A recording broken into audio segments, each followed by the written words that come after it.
Hi, everyone. I'm Dr. Joel Hunter, host of Power Talks, empowering you through the voice of truth. Now, on today's program, we have to my immediate left, Dion. She's the executive director of Samaritan Village, and in 2017, she was honored with the Women's Achievement Award by the Women's Executive Council of Central Florida. Eddie Kofoltz, I love this guy. He's a counselor, lifelong friend. Well, not. No, she's obviously not that old, but longtime friend, counselor on the Relevant podcast, speaker for International Justice Mission. That's part of his role here today, and host of the new Activist podcast. And then Dr. Philip Toll is the Senior Vice President of Residential Services at Aspire Health, and has dealt with folks with addiction challenges for how many years, Philip? Almost 40 years. Almost 40 years, but also has worked with human trafficking survivors and what it's like to deal with that trauma. So here we go. This is such an important subject, and we're going to come back to this again and again. But let me start out with you, Dee, talking about Samaritan Village and what it does. Many people aren't aware that we have human trafficking right here in Central Florida. Absolutely. And so tell us a little bit about Samaritan Village. Sure. So Samaritan Village is a Christ-centered residential trauma-informed care program. We have a program that is long-term for adult survivors of human trafficking, most of which are Florida-born or citizens of the United States. We often think that trafficking is something that happens really far away from here, and we take for granted that something so atrocious could happen here in Central Florida and in our country, but it does. And the majority of the women that come into our program have been trafficked for a good number of years. The greater part of their adulthood and childhood, there's usually some sort of abuse. And so they come into Samaritan Village and receive this trauma-informed care that's holistic. So we're catering to their mind, body, spirit, and soul of these women and helping them to then reintegrate back into society. And so our goal and our mission is to really fill those gaps that they need, whether they were systemic, whether poverty made them vulnerable to being exploited, or whether it came from personal issues and lack of self-esteem or whatnot. Yeah. So you say many of the residents have been trafficked for years. How do they come to you? Sure, through a number of different ways. They come through Aspire at the emergency shelter that Dr. Toll has. We get calls from law enforcement or through other agencies throughout the state. Sometimes an organization down maybe in Miami will have a woman who cannot stay there due to her safety and the surroundings, and so we'll get a call and ask her. So a number of different ways: law enforcement, victim advocates, other agencies. Gotcha. Okay.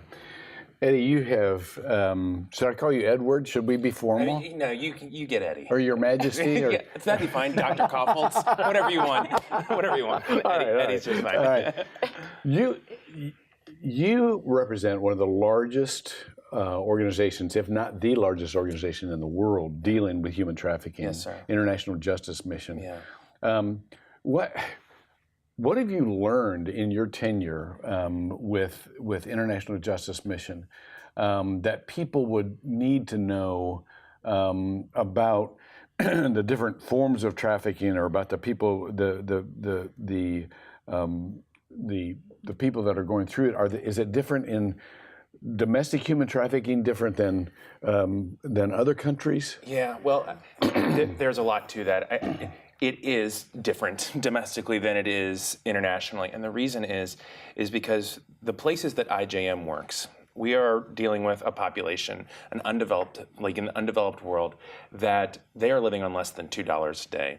And so the fundamental issue and the fundamental problem that they're dealing with is that there are those that are taking from those that have not. Like the biblical principle is David and Bathsheba and Uriah. Like David used his power to take that which was not his, and when he was confronted about it, like later by Nathan, that the confrontation was about abusing power. And so we are working in places around the world where there is this incredible abuse of power, where people are taking from other people the things that God has entrusted to them, their life and their liberty and the pursuit of all that God has entrusted to them. And so that's kind of fundamentally how we work. And the way we work is we work within the legal system.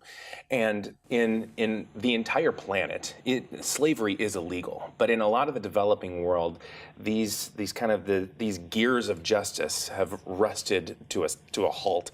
And what we do is we come in and we work with local authorities, and we work with judges and police officers, and we work in all levels of government to kind of oil those gears and get them started again. And when it starts to happen, the community begins to rally and take care of itself, which then brings to the problem of like, well, how is it different here? And it's a completely different problem and solution here, because in theory, if I picked up my cell phone and said, there is a slave, there is someone being held in a shed next door, a police officer would have a sense of what human trafficking is, would be able to come, find that person, and prosecute them, and be able to, there would be a full legal system working. So the fact that slavery exists in the United States is a completely different problem and solution, and one that my colleagues would know far better than I what the solution is for that. Well, yes, and we both have part of the relief and the redemption is systemic. That's right. But it's a radically different system problem in the United States than it is in other countries in the world. Yeah, that's right. And to your original question, what's been the most surprising thing?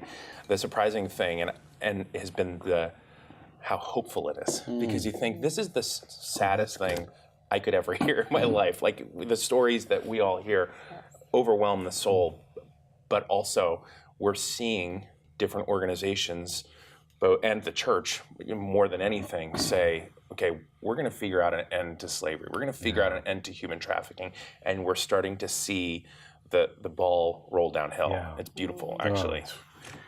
Dr. Toll, let's go to the other end of the spectrum, from the systemic to the very, very personal. You deal with people who have gone through just this horrible trauma. How do you help them climb out of that deep, deep hole? Well, it's interesting because our program is a short-term residential treatment program for women, adult women who've been trafficked, the first of its kind in the state of Florida. And really addressing what Dion said, is those vulnerabilities that make those women, and men and women both, boys and girls too, that are susceptible to human trafficking. So this program is designed to really deal intensively with the level of trauma. We're really talking about two types of trauma. Trauma that may have happened prior to the trafficking, those vulnerabilities, poverty, homelessness, undereducation, a lack of food to eat, those kinds of things, child abuse, physical abuse, sexual abuse, spiritual abuse, that really makes one vulnerable to being susceptible to trafficking. So identifying the traumas and then recognizing the immense trauma that exists as a result of the trafficking itself. So this program is designed to bring women in who've been recovered pretty quickly into a rather extensive, intensive level of service. We have 10 beds for adult women. We have 2 therapists, so that's a 1-to-5 staffing ratio, which is intense from a clinical perspective, but recognizing the needs to address those issues head on. To address the trauma that may have existed prior, to address the real trauma that exists as a result of trafficking. So utilizing intensive services, and then recognizing, along with our partners at Samaritan Village, and Orange County government is the one that's funding this program. So we're partnering with governmental agencies to recognize that trafficking is a serious issue. In the state of Florida, which is the 3rd highest state in the country for trafficking, in Central Florida, one of the highest rates of trafficking in the state of Florida. So to bring those women in very quickly. So we have a 24/7 admission.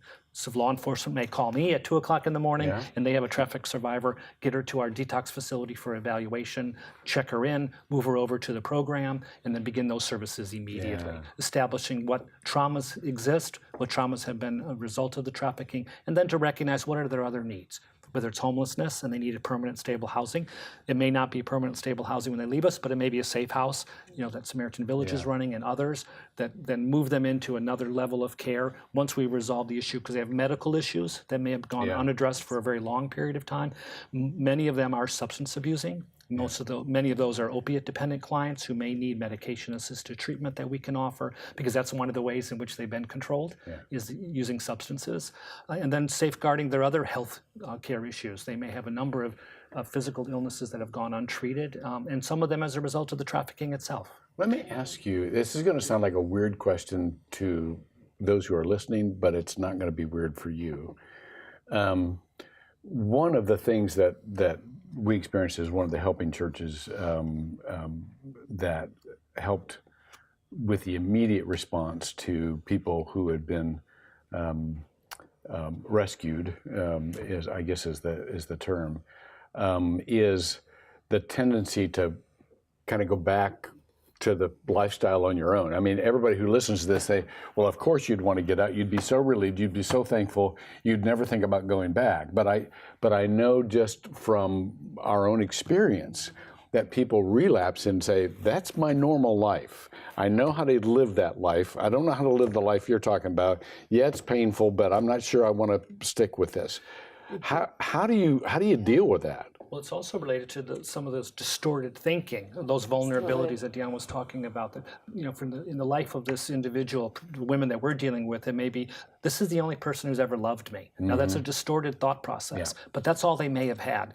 Oh, he loves me, he cares for me, he would never do anything to harm me. So there's almost this Stockholm syndrome that says, I need to get back, I need to get back. And that's one of the major things that we fight against, is keeping them engaged in services. Help them to recognize that this is not the life that you deserve. This is not the life that you set out to have, and yet I want to return because maybe there's no one else in my life who's cared for me. 6 weeks program? 6 weeks? You can anywhere from 3 to 6 months. 3 to 6 months. It's really individually designed for the women to say, where are you at and when are you ready to be discharged? Okay, but yours is a year, right? A year to a year and a half, sometimes longer. Okay. And so we're filling in that gap. But to your initial question, oftentimes the very people that these women are being exploited by are often their support systems as well. And that's really how the basis of how Samaritan Village started when we started almost 10 years ago, was we were finding that women that were coming out of jail or on the street, and this is, kind of pre-human trafficking vernacular, where we were using other phrases or whatnot, but these women were being exploited by the very people that would then come and bring them groceries or come and court them. And so they have this push-pull relationship with their traffickers because there is a safety. And when I usually go and speak and talk about this issue, a lot of people go, well, why don't the women just leave? If they're being abused by this man, why don't they just leave? And really the reality is, we know that the chains of mental and emotional bondage are far stronger than the chains of physical bondage. But these women go back because he has filled a hole that they thought that they had or that they have. So if I grew up without my father and I feel vulnerable in that way, he'll come in and be a father figure for a period of time, or at least have that figurehead over your life. If I have felt unloved and unworthy, I'll come in and be your knight in shining armor, or even a mother figure for many of the women traffickers. And so there is this weird kind of relation Women that they traffickers? have. There are female traffickers, yes. Right. See, that's just for some reason that just what? Yeah. Oh my goodness. But I guess it's makes money, and so I'm not sure why I hadn't thought about that before. It's a business. When you talk about how much money is made in this industry, so to speak, anybody is really susceptible. And what we have found is that oftentimes when talking to the women that come through our program, while they have been groomed to be trafficked, there are also the traffickers are grooming young men and even some women to also be traffickers. So we look at this from this kind of two-way street, that everybody's being groomed for this industry to play a role. And then so when you talk about the connections that they have going back into that is a normalcy for them. And so we have to almost understand that what we think is very basic and healthy and they should be appreciative of this type of help is counterintuitive to their instincts. Right. Well, and this really speaks to the aftercare piece and how critical it is, because a lot of people think that the way to end slavery, the way to end human trafficking, is to go in like a Navy SEAL in the middle of the night and pull these people out, and then all of a sudden the problem is fixed. But really, that is a small piece of the entire solution, because we find that for folks that we find that are working in brick kilns, there are no walls, there are no chains. They literally live in a home that is in plain sight, they could just get up and leave, except for the fact that the person that has been holding them there has been saying for years, if you leave, I will find your family. And if they did leave, they're living in a place where they don't speak the language. They have no vocational means by which to earn another job. And so Aftercare and what collectively our organizations are doing is really the key to the whole thing, because when you come out of this industry, you have missed a huge portion of your life that you would have learned a skill to go and do another job. And so you end up being re-trafficked at an incredibly high rate if there isn't an intervening force changing the cycle of both the abuse, the mental conditioning, and also just the very practical vocational needs by which to feed yourself and your family. Let me ask just an open question. How do you, I mean, obviously the folks coming out of any kind of trauma need to be rebooted, but for people who have been victimized, many times they need to be reparented or refamilied or social fabric. I don't know how you say this, but you need healthy relationships now when you only had unhealthy relationships. How do you approach that? How do you do that? Well, from a clinical standpoint, it's a wide variety of ways. Taking a look literally at the social needs that they may have. Have they ever had a bank account? Have they ever written a check? Do they know how to balance a checkbook and manage their finances? Self-esteem and self-worth. They are people who, while they're great vulnerability because of other traumas in their life, but anyone's susceptible to trafficking. And so helping them develop the skills that they need to move through that trauma and then reestablish the life that they all deserve, whether that's, again, a safe house, permanent stable housing, long-term, employment, education, whatever it's required to help them to address those issues. The other piece of it is really that trauma piece and utilizing good clinical skills. EMDR is one of the best trauma-related clinical skills. EMDR. Eye movement desensitization and reprocessing. And it's a really unique trauma technique to help kind of reboot the brain, if you will. Trauma has a place in the brain. There are actually neurological changes that take place when any of us experience trauma. And the trauma research would say that all adults at least have experienced one major trauma in their life. And so whether it was a witness trauma or an experienced trauma. So trauma impacts all of us. And so how do we move through that management of that trauma and put that into perspective in our lives and not use it as something that we hold on to that's going to keep me from enjoying life the way that most of us, need to and choose to.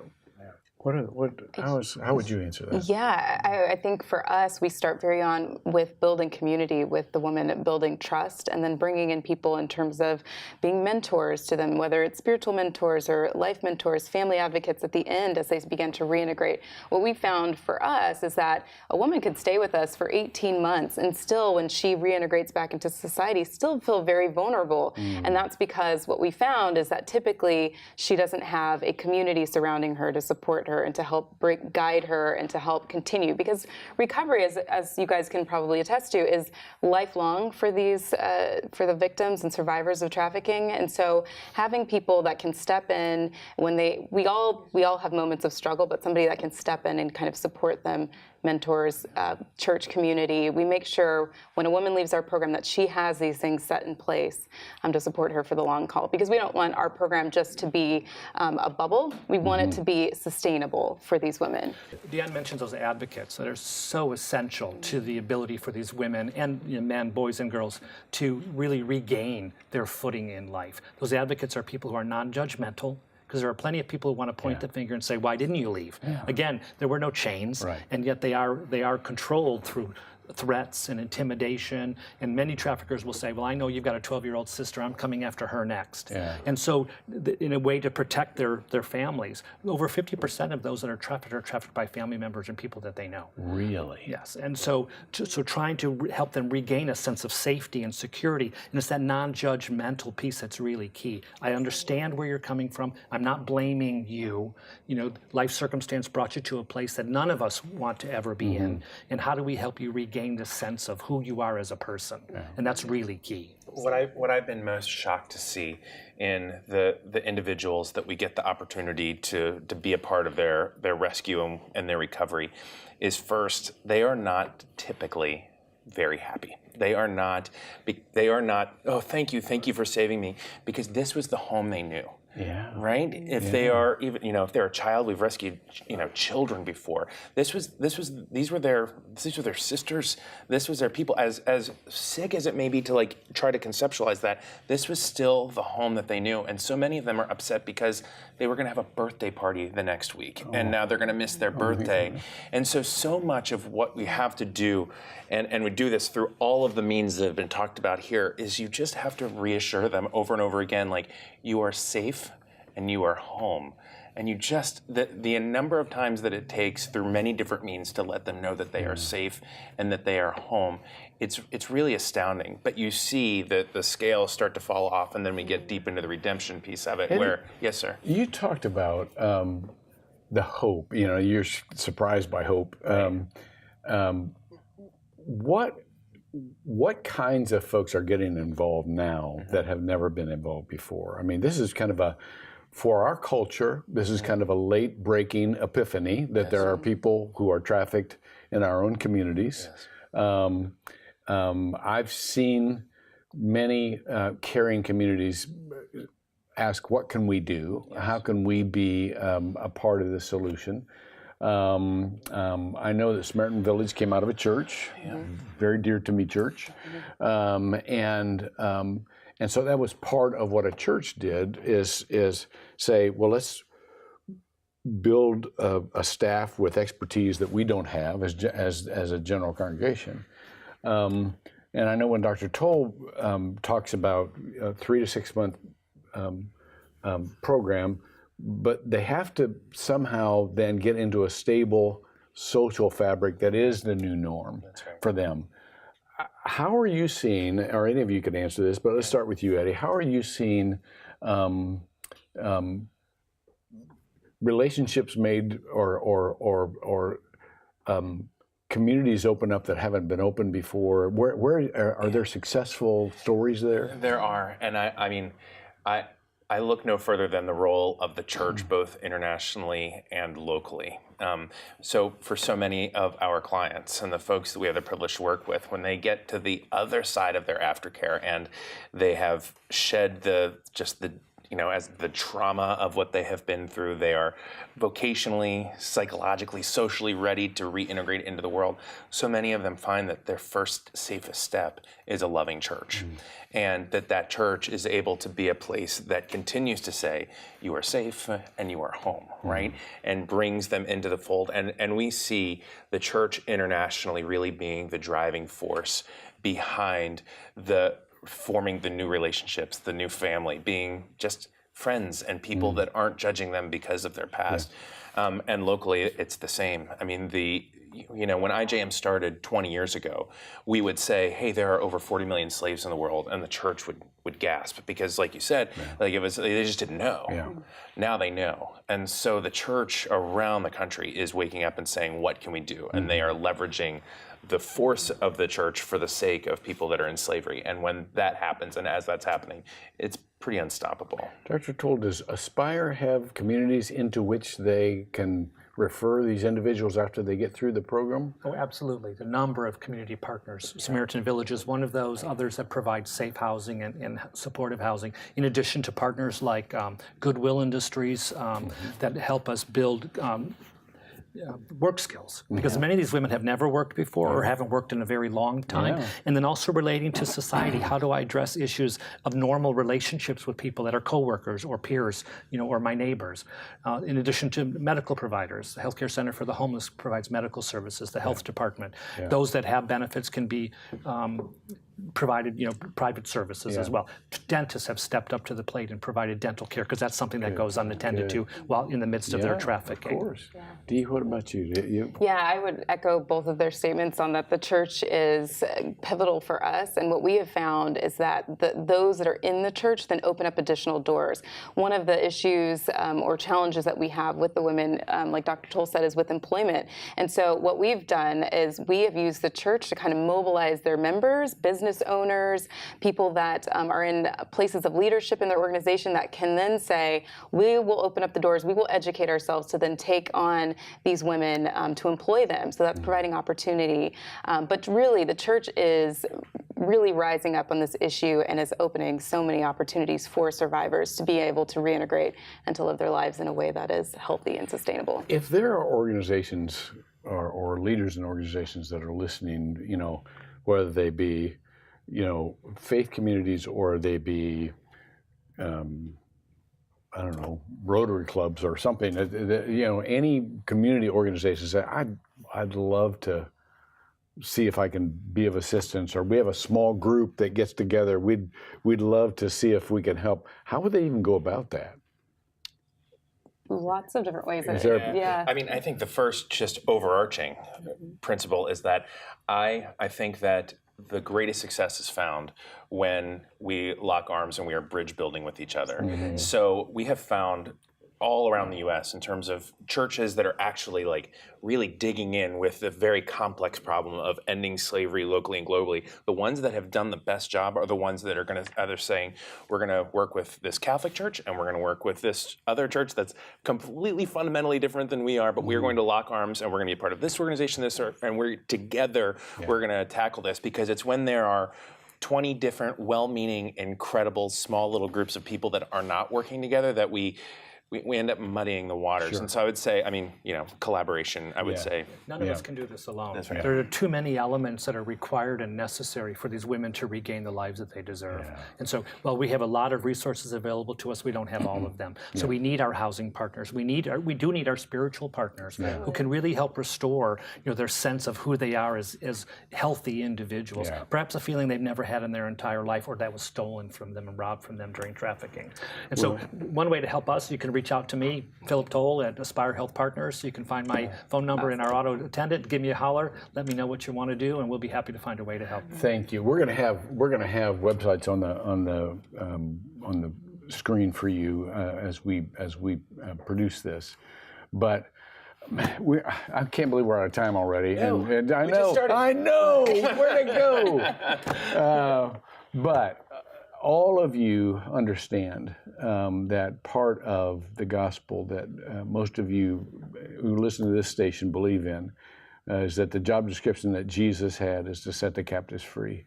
And that's very complicated. There's a lot of different kind of bondage, but we're all part of it. Our heart goes out to them, and so I would ask you to pray for them.